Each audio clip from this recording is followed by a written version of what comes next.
presenting radio's foremost laboratory of new writing and production techniques, the Columbia Workshop.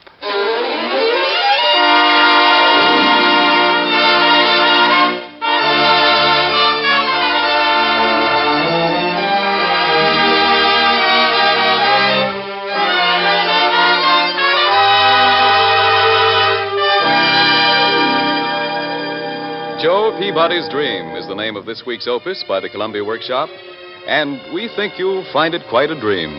It was written by Maurice Franz. The musical score is by Charles Paul, and the program is directed by Betty Todd. Let's investigate Joe Peabody's Dream.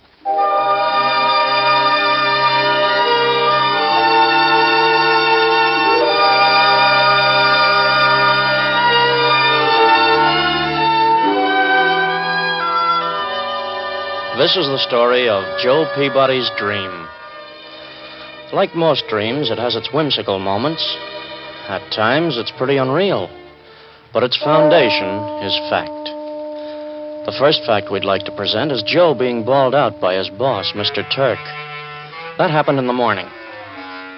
If I've asked you once, I've asked you a dozen times, Peabody. Where is that Smith & Johnson letter? I don't know, Mr. Turk. It must be lost. Nonsense, Peabody. Nothing is lost around here. That letter has been misfiled, hasn't it? If you say so, Mr. Turk, it must have been misfiled, I guess. Don't guess, no. Take me. I always know.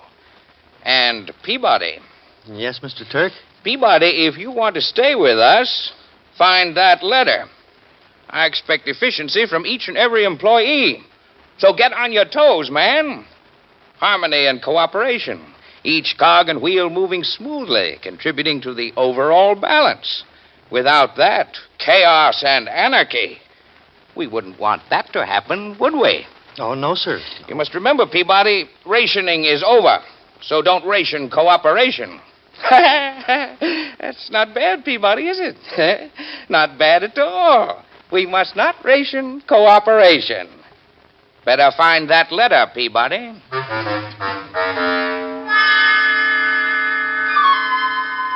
Joe Peabody couldn't find that Smith & Johnson letter. Somehow it eluded him. He looked high, and he looked low. And as he looked... Cooperation. Balance. Harmony. Gosh, he can lay it on. Anarchy. Chaos. Bushwalk. So much for fact number one, the bawling out. So much for the mysteriously mislaid Smith & Johnson letter. As for cooperation, balance, harmony, and the cog and wheel routine, well...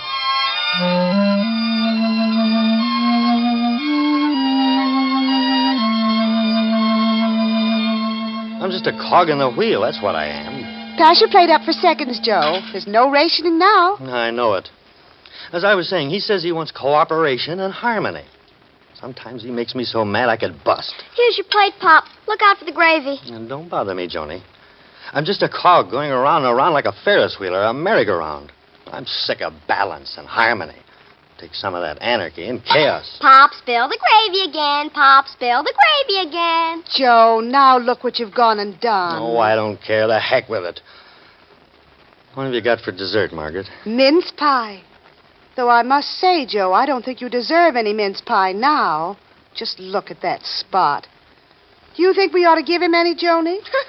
Just try and keep him away from mince pie. He'll eat 3 helpings. I bet you will. Mince pie was made to be eaten, Joni. Mince pie was made to be eaten. Rationing is over, you know.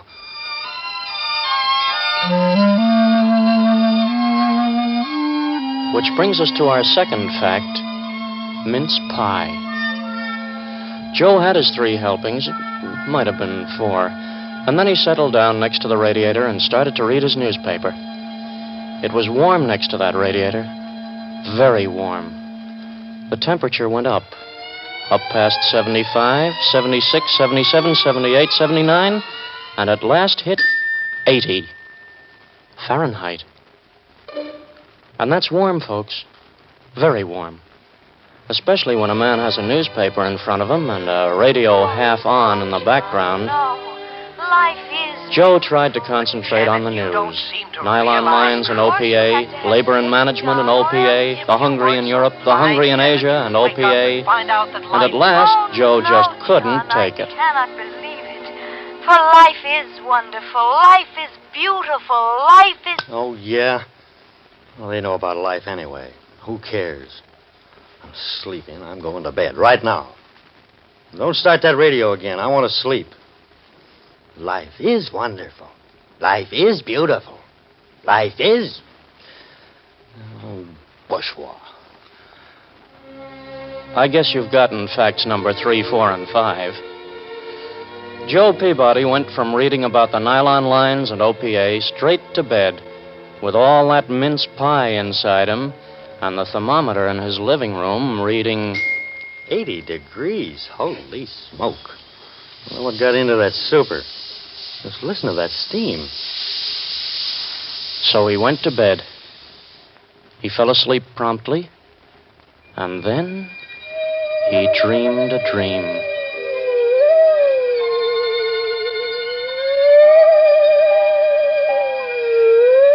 Mince pie. More mince pie. Hurry. More. But you've had 3 dozen pies already. Now, so what? Bring me more. More. A little cooperation and harmony, Margaret, or we'll have chaos and anarchy. That's what Mr. Turk says. Turk. He makes me mad enough to bust. What do you want, little girl? Monsieur, j'ai faim. You're talking French. And I can understand you. You're saying that you're hungry. I can say it in Dutch, too. Ik heb hunger. But you're my Joni. You look like her. You talk like her. In Italian, you say, e petito. I can say it in every language, and it means the same thing every time. I'm hungry. Go away, Joni. Go away, little girl. You bother me. And besides, there's no rationing now. But I'm hungry. They never ration being hungry. Is that a fact? Well, what do you know? Then we'll have to do it right now. We'll ration starvation. Yeah. How's that, Joni? How's that? We'll ration starvation. All I know is I'm very hungry. Go on and beat it, will you? I'm busy, Joni. Very busy. Hey, Margaret. More pie. More mince pie. What I need is harmony and balance. And mince pie. Mince pie.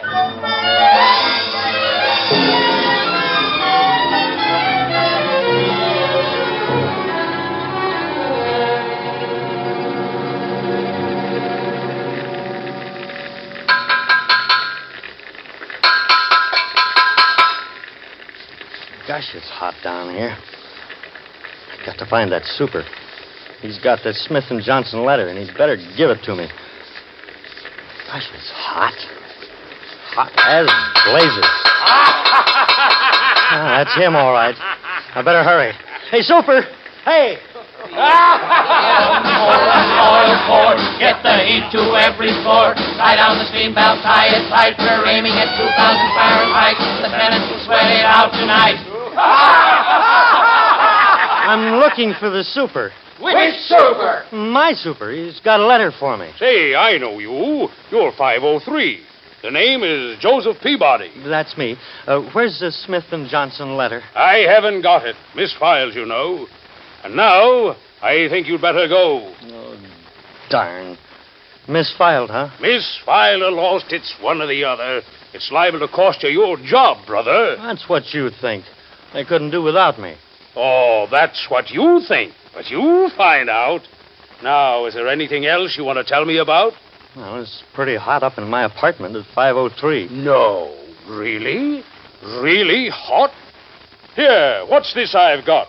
It looks like a snowball. The snowball's chances, gents and ladies, always has been slim in Hades until the last one's melt and fade. The temperature throughout this place will be 6 million centigrade. 6 million centigrade? Golly, that's hotter than my apartment. It's only 80. 80 Fahrenheit. You're gonna catch it, Bud. Wait till I tell Mr. Entwistle, the owner. You'll wish you hadn't pulled that boner. Gross neglect and scandalous disregard, the OPA will say. But it wasn't my fault. Oh, yeah? Haven't you heard the latest OPA regulation? Heading J, subgroup X, applies throughout the nation. So help me up to this minute. I never even dreamed there was such a heading. You never even dreamed it, you vow. Well, Bud, you're dreaming it right now. Latest report from the OPA on subgroup X of heading J, or heading J of subgroup X. If the tenant grossly neglects the heat or his family disregards the temperature, it will go hard. It'll go hard, and they ain't kidding. Into the streets you'll all be ridden. 80 Fahrenheit is forbidden. Have a piece of mince pie. No, thanks. I guess I'd better be going. I'm looking for a letter from Smith & Johnson. It's very important. Mince pie! Mince pie! Mince pie, I cry! Mince pie, mince pie, mince pie, I don't take apple. Laugh at peach whenever mince pie is in reach. For people starve, the nation totter. Your duty's plain, each pie you got it. And don't you care a thunderation? Remember, duration, starvation.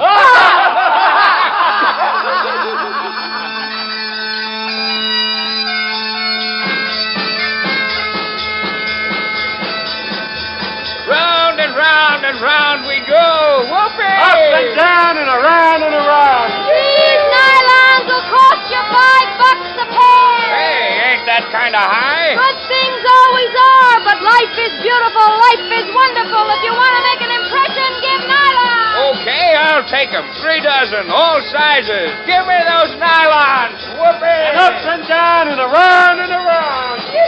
I gotta find that letter. I just gotta find it. Hey, Peabody, got that Smith & Johnson letter? Not yet, Mr. Turk. Come on and join us, kiddo. Life is beautiful, life is wonderful. But you're just going around in a So merry-go-round. what, Peabody? Jump on. I want to talk with you. Bud. Jump.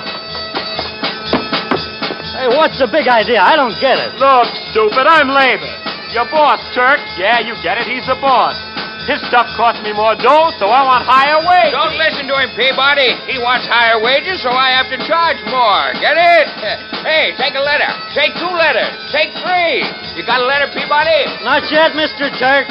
Not yet. Well, let's get it. Everybody's got a letter. Up on your toes. Get on the merry-go-round. Give nylons. Beautiful, wonderful nylons. Only $5 a pair. I can't afford nylon. Rayon's good enough.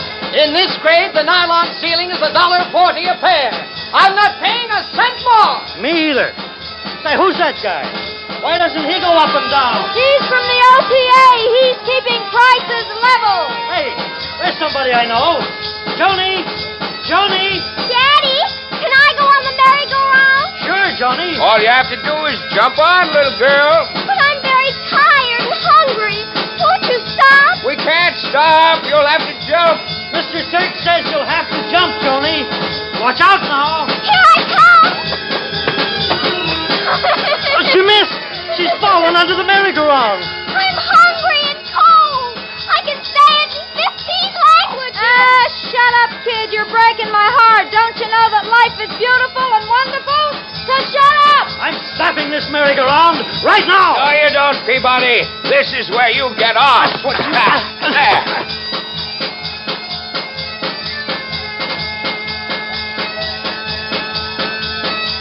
Joni. Joni, where are you? Answer me, Joni. I've got to find her. I've got to find Joni in the Smith & Johnson letter. Joni! Joni! Don't forget that letter, Peabody. Nylons, nylons, nylons. Make life beautiful, kiddo. Make it wonderful. Now I know what we'll do. We'll ration starvation.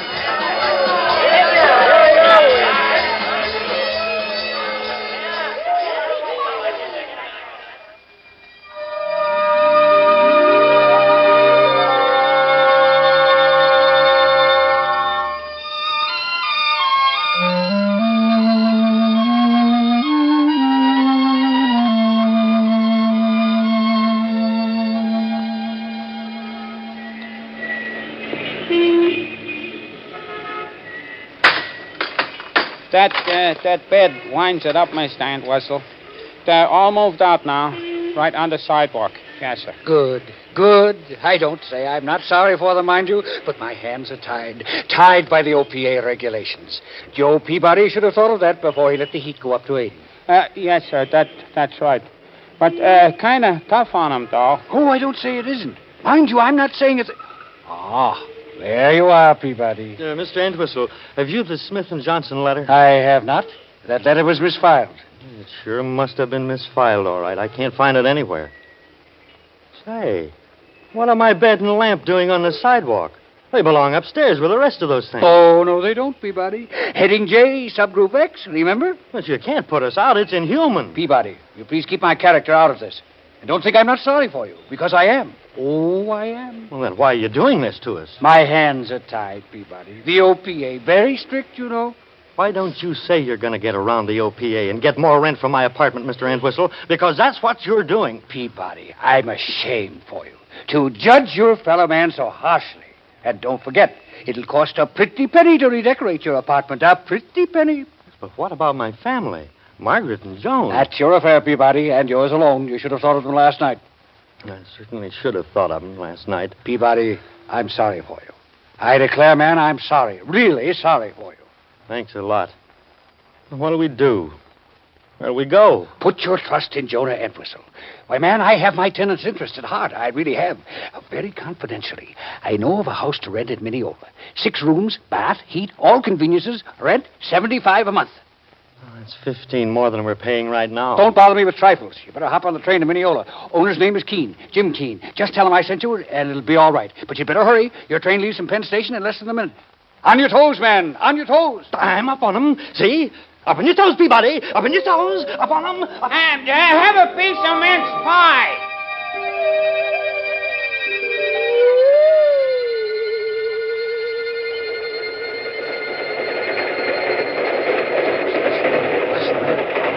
Up on your toes, less than a minute, less than a minute. Up on your toes, less than a minute, less than a minute.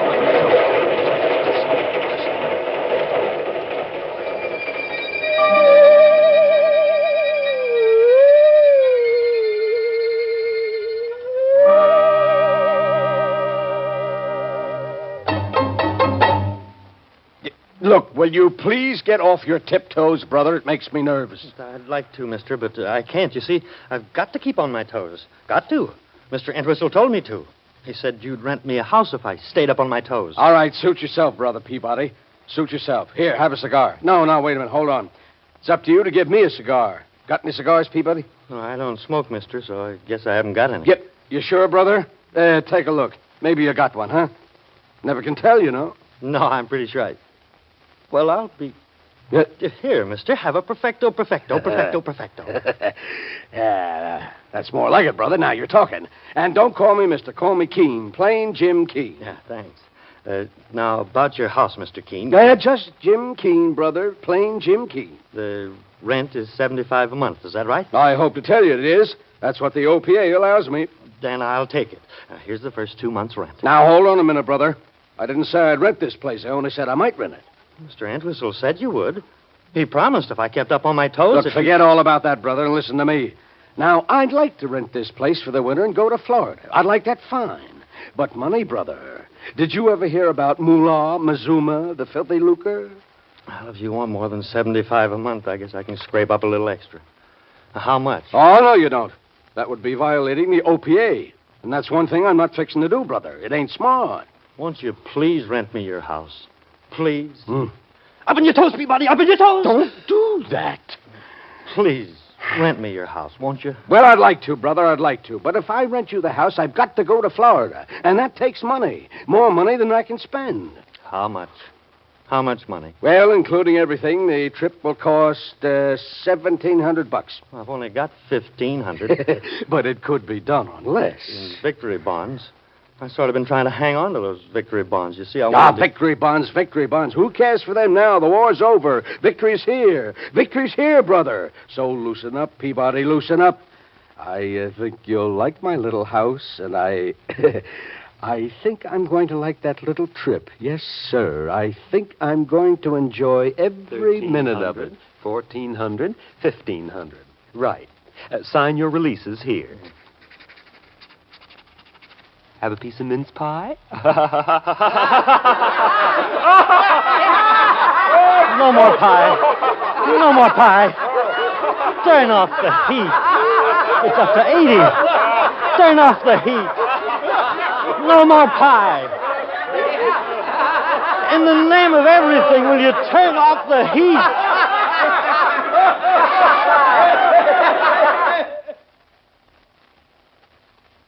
Mr. Turk, I've come to report about the Smith and Johnson letter. Well, what about it? Mr. Turk, I've looked everywhere. I've been all over the world, and they all say the same thing. What do they say, Peabody? Well, they all say that letter was misfiled. You see, Peabody? I told you that in the first place. But, oh, no, don't take my word for it. Oh, no. Well, what have you got to say? I tried awfully hard, Mr. Turk. I looked everywhere. I talked to everybody. I even got up on my toes. Did that help any? No, I had to sell my victory bonds. Now you see what comes of letting the temperature go up to 80. Yes, sir, I certainly see that. But that's not all. I also saw you on the merry-go-round. Well, what of it? Mr. Turk, why didn't you stop the merry-go-round? To let that little brat on? Peabody, if I didn't know you, I'd think you were drunk. She was very hungry. She's very hungry in 15 languages and cold. That's none of my business. She probably deserves to be hungry. She's very young, Mr. Turk. Too young to be that cold and hungry. I was young once, Peabody. Look at me now. Look at me. I'm looking, Mr. Turk. Peabody, stop looking. I'm looking, Mr. Turk. Well? Stop it, Peabody. I'm boss around here, and what I say goes. Peabody, stop looking at me. I'm looking through you, Mr. Turk. And what I see can't be described. It can't be printed. Tell me, how did you make out with those nylons? Did you make an impression? Is life beautiful? Is it wonderful? Peabody, if you want your job, shut up. Are you busy investigating credit references? Are you going up while everybody else is going down? Peabody, you're fired. That's what I wanted you to say. Now, say it again. Peabody, you're fired. Get out. Thank you. Thank you very much. And now look around you, Mr. Turk, and listen. The Smith and Johnson letter. No, it isn't the Smith and Johnson letter. Huh? That letter was misfiled. Don't ask me where it's gone to. I don't know. But I do know this. What do you know, kiddo? Come on and tell us. Leave us in on it. I know I'm a walking, living atomic bomb. I've got so much anger and rage in me I could burst. But when I do, the whole world will go up in smoke. The oceans will burst into one mighty flame, and the mountains will be dust. Peabody, you're being wild and unreasonable. Stop it this instant. Try and make me. Do you want to see that last terrible fire? Go down to the beach and look out to sea. When I explode, and I'm mighty close to it... Peabody, I command you. That's not the way to say it. I'm beginning to swell, folks. I'm twice my natural size. So help me, he's swelling up like a balloon. Don't run. Where can you go? No one is safe now. I'm going to blow up the world and all its merry-go-rounds. Watch me. I'm getting bigger and bigger. If it's your job, Peabody. Aren't going to be any jobs, Mr. Turk. Aren't going to be any people. Just going to be plenty of nothing. He's 6 times as large as any man I ever saw. 7. And I'm getting larger. Yeah, look at him. And larger. I don't like the way I'm getting ready to blow my top. No, don't do that. And when I Peabody, do... I command you. I implore you. Think of your family. Your child, Joni. It's too late. I'm going to blow everything up. Everything. We've had our chance, and we missed it. It's too late. No, it isn't. There's still time. Is there, Joni? Are you sure? Of course she's sure, Peabody. Tell him, little girl. Shut up. Joni, wouldn't nothing be better than this? Sunlight is pretty, Father, and when the wind dances on the water, the birds sing the nicest songs. Yeah, kiddo, yeah. Life sure is beautiful. Could have, I mean. Don't tempt me, you fool. And people are happy sometimes, and they laugh. I've heard their laughter, Joni. It's frightening. Not all of it. There's bad laughter and there's good. The kind we have at home when you tease me. The kind we have when We play with the puppy. The kind we all have when we're friends together and happy. Don't destroy that, Daddy. Johnny, do you think that laughter and friendship are worth the sorrow and pain? Well, I'm very young, but that's what I think. I see. Johnny, you've saved us all. I almost destroyed the world. But I'm so happy now there's no anger or rage in me. Live, everybody. I give you back your world. But, Peabody, you're growing even bigger. Am I? That's funny. Well, watch me. I'm going to get smaller and smaller. Yeah, but you're getting bigger, Bud. Exhale, will you? But slowly. All right. Yeah. How's that? Concentrate, man. Concentrate. You see, you're growing bigger and bigger. I am? Well, then I must concentrate. Mister, don't blow us up. I can't stop. I can't. I thought I could turn it on and then turn it off, but I was wrong.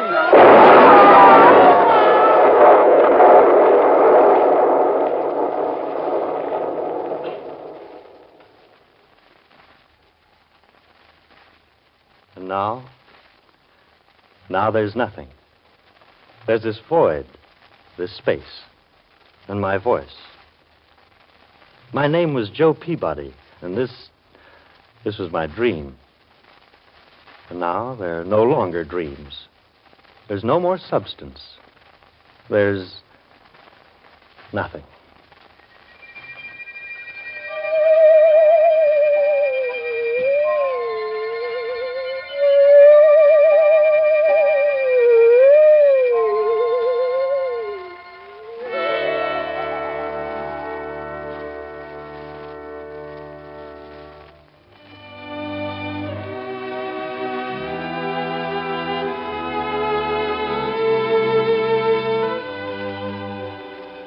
Don't worry, folks.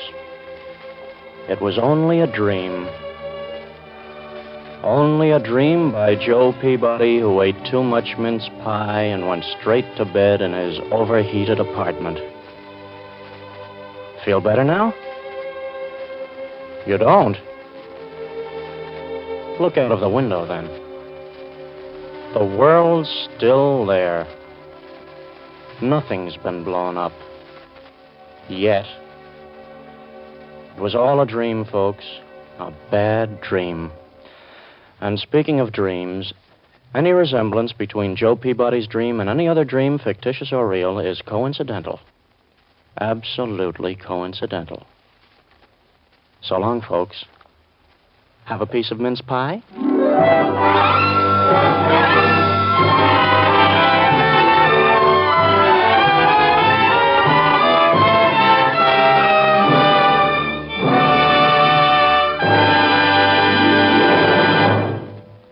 A special notice to radio listeners. Starting next week, the Columbia Workshop will move to Sunday afternoons at 4. That's next Sunday afternoon at 4 Eastern Standard Time over most of these stations. The first program at the new time will be The Playroom, a modern allegory by Howard Rodman, as directed by John Dietz. Today's broadcast was entitled Joe Peabody's Dream. It was written by Maurice Franz and directed by Betty Todd for the Columbia Workshop. The original musical score was composed and conducted by Charles Paul. The program featured Bob Donnelly as Joe Peabody, with Lorna Lynn as Joni, Kermit Murdoch as Mr. Turk, and Frank Butler as the narrator. Others in the cast were Fred Carney, Don Douglas, Bob Dryden, Louise Fitch, Ed Latimer, Minerva Pius, and Walter Vaughn. The choral effects were done by the Columbia Male Chorus. Your announcer is Sandy Becker. This is CBS, the Columbia Broadcasting System.